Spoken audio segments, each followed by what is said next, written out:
When Susan and I talk about incremental code reform, we often get a lot of questions. So we thought we would take this part of the course to ask each other the questions that we often get. So I'm going to go first. Susan, this again is from an audience member from a previous time when we were presenting, when we were talking about incremental code reform.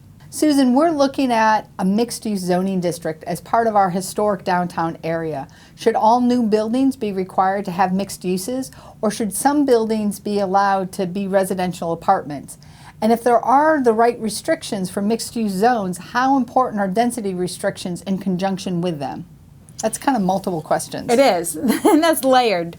First of all, we decided, most people who are in the coding business, after the recession, it just seemed like requiring mixed use was a big mistake, because within your municipality, if you're not doing regular market studies, you really don't have an idea for how much demand there is for residential or retail. And with the retail apocalypse in the last few years, requiring mixed use is really a mistake. It's about the urbanity, not about the use, really. Now, your other question is density restrictions.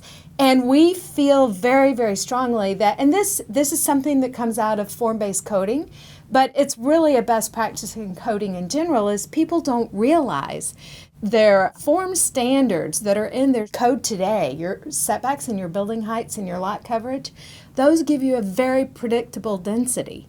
And so you don't need to duplicate that with floor area ratio or density regulations. Again, the biggest little thing. Exactly. I want to add just one point to it. Oftentimes when communities are updating their code, they will code for an outcome, right? Or they'll, like, we want mixed use, but the outcome isn't mixed use. The outcome is a vibrant public space that we talked about. So code for what you're looking for, not like the prescription of how to get there. So I recently saw a development that had quote unquote mixed use, but it wasn't mixed use at all. It was residential apartment buildings and a mall, and they were calling it mixed use. Instead, code for you want a vibrant first floor, which could be a daycare, it could be a dentist office, it could be a residential, it could be an art gallery. There's all sorts of different ways that you can activate that initial first floor space, because that's what you're seeking. So we often recommend go to the simplest form, talk about the outcomes that you want and not the prescription to get to the outcomes. So another question that we frequently get is regarding accessory dwelling units, or ADUs. And so the overarching question, Lynn, is how rigorous do we need to be as we begin to write code for ADUs? Because within this person's community, there was a lot of fear attached to that. So they wanted to regulate owner-occupied and the percentage of residences that could have it, or even perhaps adding design guidelines. So what is your recommendation for ADU regulations? I'm a huge proponent for accessory dwelling units. I feel that it is the way to begin to slowly, incrementally start densifying some of our suburban neighborhoods. But more importantly, it provides a range of housing choices. I live in a predominantly single-family detached neighborhood with an elementary school that's 3 blocks away, and yet teachers are leaving the school because they can't afford to live in the neighborhood. And yet accessory dwelling units, there's more than enough on-street parking, there's more than enough area for accessory dwelling units. And frankly, if I may, as a single parent, I would have loved to have an ADU for an extra income source.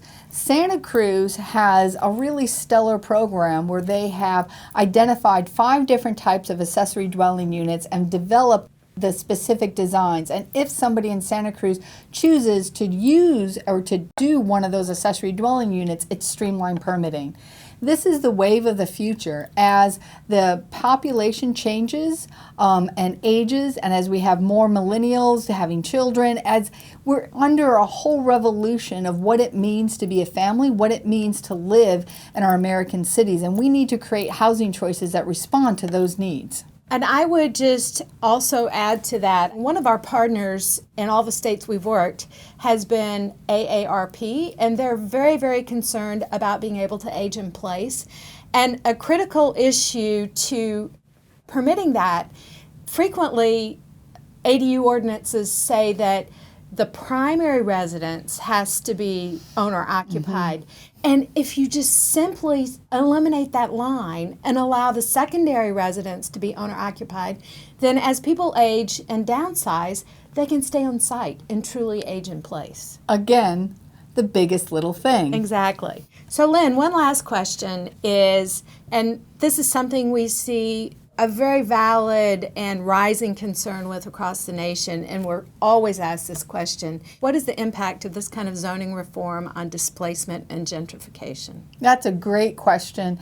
CNU just finished writing a document called Building Local Strength, Emerging Strategies for Inclusive Development.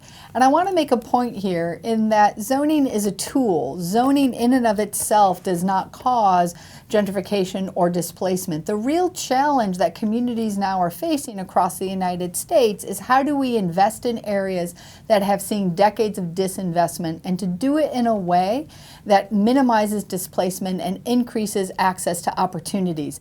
That's where we need to be focusing on our efforts. And a lot of that is around public participation. It's around really identifying and encouraging collaborations, like authentic collaborations with local residents, so that they are part of the conversation about how to change, modify, and evolve their neighborhood. How can we create partnerships where the local legacy residents are part of the wealth creation?